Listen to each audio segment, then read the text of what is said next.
Here's the 2003 Mercedes ML500. Tried to get an alignment, and they told me that the toe bolt was stripped. So that's kind of hanging out in there. Here's the end of it. Basically inside there, there's an eccentric bolt, and it attaches here to allow it to go in and out to set the toe in the rear. So we'll go ahead and get the bolt open and see about taking care of this thing. So in trying to get a replacement bolt to fix the rear toe, basically I reached out to Mercedes because sometimes they have things on hand or they can get it pretty quick. This was not one of those examples. They were like, nope, we don't have it. We can't get it. There isn't any supply.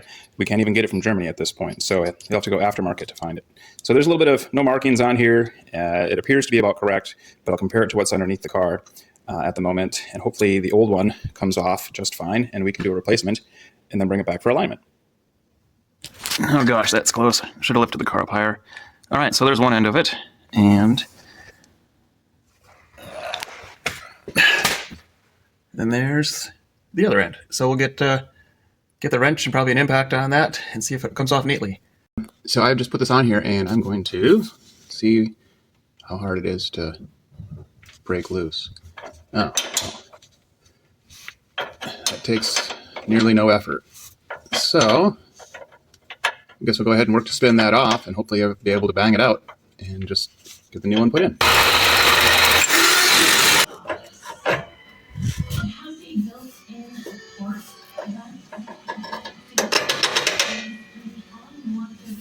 Just give it a little bit of support. So just to help things from moving around too much, looks like, yes. This is about how it was oriented. See the eccentric bolt off center? Okay, so it twists the bushing inside there to set the toe. And grab the new one. Let's see. So we're going to spin that off. That goes forward. That's part of what helps it. It's got a groove in there.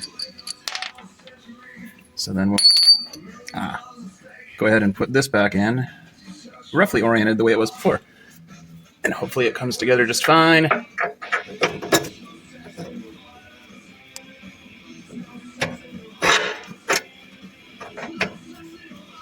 So it's fitting between these tabs. So I'll go ahead and take a wrench to turn it so that the long end is facing to the top, and attach the bolt on the other side.